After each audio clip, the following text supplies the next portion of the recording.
Picture this. It's the year 1923, and we're inside the Grand Continental Hotel in Cairo, Egypt.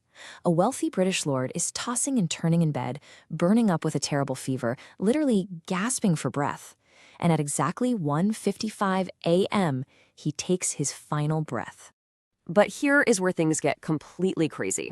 At the exact moment this British lord dies, the entire city of Cairo loses power. The whole place just plunges into pitch darkness. And it gets even weirder, if you can believe it. Thousands of miles away in England, this lord's pet dog suddenly starts howling and within moments just drops dead. Why? Well, just a few months prior, this exact man had cracked open a 3,000-year-old tomb. Now, supposedly, right outside the tomb he just opened, there was this chilling warning. It read, "Death shall come on swift wings to whoever disturbs the peace of the pharaoh." Over the next 6 years, 22 different people connected to this tomb would meet their ends in bizarre and, honestly, horrifying ways. The world called it the Curse of the Pharaoh. But what really happened? Let's find out. Section 1. The Greatest Historical Discovery.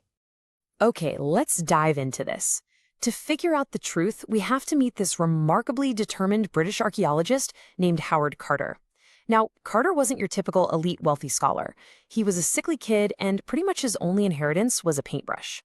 He and his rich sponsor, Lord Carnarvon, spent 15 long, grueling years just digging in the sand, finding absolutely nothing. We're talking millions of dollars spent in today's money. Carnarvon finally gave him one last chance. And miraculously, on November 4th, 1922, totally against all odds, his workers uncovered a hidden ancient staircase cut directly into the rock. When Carter first peeked through a tiny hole in the sealed door at the bottom of those stairs, Carnarvon asked him if he could see anything. Carter famously just replied, "Yes, wonderful things."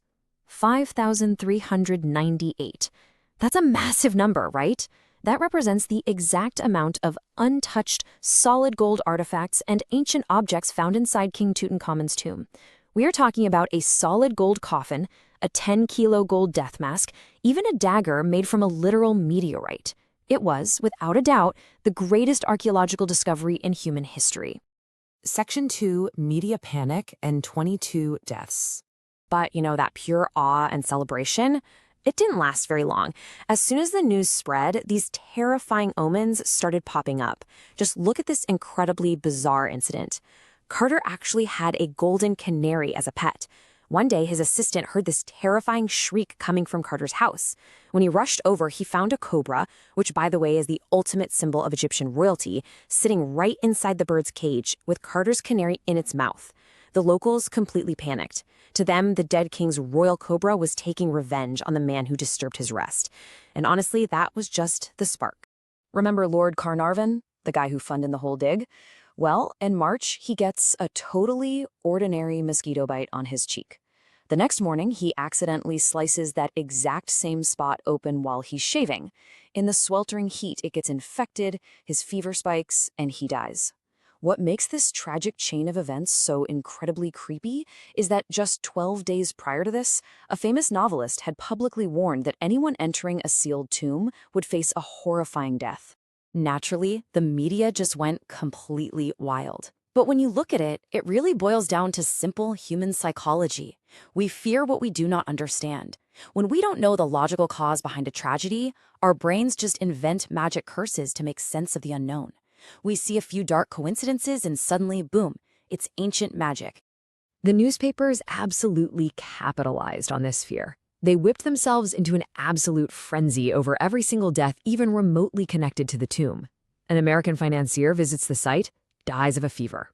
A British industrialist catches a fatal fever.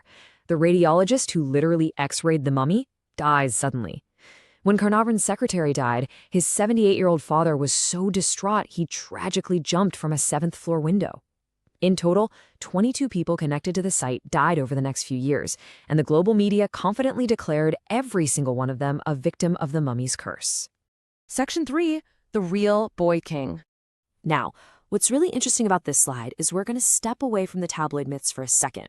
Who was the real King Tut? Well, the dark reality lies in his royal bloodline. Inbreeding was extremely common among ancient Egyptian royalty because they wanted to keep the bloodline pure. But scientifically, this caused severe, debilitating genetic problems. King Tut's parents were actually brother and sister, which essentially doomed his health from the very day he was born. So, because of that tragic genetic history, the terrifying, cursed mummy of the tabloids was actually just a very sickly 19-year-old boy. He had a severe club foot, meaning he literally couldn't walk without help. He suffered from painful bone disease. He even had malaria. This is exactly why he was buried with 130 walking sticks. He definitely wasn't some vengeful monster. He was just a fragile teenager. Section 4. Science debunks the curse. All right, so if it wasn't a phantom king making people sick, what was it? Let's dismantle this myth with some cold, hard logic. First up, an incredible plot twist. Remember that terrifying inscription from the beginning, "Death shall come on swift wings"? Yeah, it completely shatters when you look at the facts. What actually happened was an amateur reporter asked the tomb's security chief if there were any curses.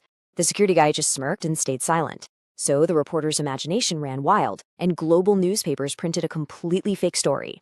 That cursed inscription, it never even existed. But wait, what about the sudden fevers and sicknesses that struck the people who actually visited? Well, science points the fingers straight at Aspergillus niger. When researchers later examined museum staff and archaeologists, they found this exact fungus surviving inside ancient tombs and mummies.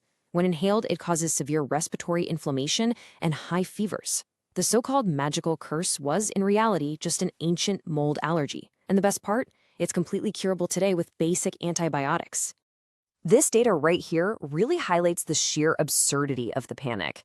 Investigator James Randi actually sat down and did the math on the death toll. The average age of death for the people supposedly cursed was 73 years old. That was actually slightly higher than the average life expectancy for a normal person in the 1920s. Think about that. If anything, the curse was making people live a little bit longer. So, the crucial point is, when you systematically map the tabloid claims directly to scientific reality, the stories completely fall apart. The dog that died at the exact same time? Pure nonsense. Because of time zones, the dog actually died hours later. The bizarre Cairo blackout? Simply a normal daily occurrence in the 1920s due to the city's terrible power grids. And that famous claim that the mummy had a bite mark perfectly matching Lord Carnarvon's mosquito bite? A total lie. Completely invented by a jealous newspaper wanting a scoop. Section 5. The secret to eternal life. The facts couldn't be clearer, honestly. The curse was nothing more than an illusion. Because think about it, if there was a deadly curse, logic dictates the very first people to die should be the ones who disturb the mummy the absolute most, right? But the main targets survived just fine. Lady Evelyn, one of the first humans inside the tomb, lived to be 78. Dr. Derry, the guy who literally performed the autopsy on the mummy, lived to 87. And Howard Carter himself, target number 1, for years, desperate reporters would constantly harass Howard Carter, always asking him if he was afraid of the curse. He had this incredibly witty response, "I am still alive." But here's the most poetic twist of all. The ancient Egyptians firmly believed that a person only truly dies when the last person on earth stops speaking their name. Because his successors erased him from the royal records, King Tut was completely forgotten by humanity for 3,000 years. But because a young, sickly artist's son named Howard Carter bravely brushed away the sand, Tutankhamun is now the most famous pharaoh on earth. By finding him, Carter didn't curse himself at all. He gave King Tut eternal life. It really makes you wonder, what forgotten stories are we walking over every single day, just waiting to be brought back to life?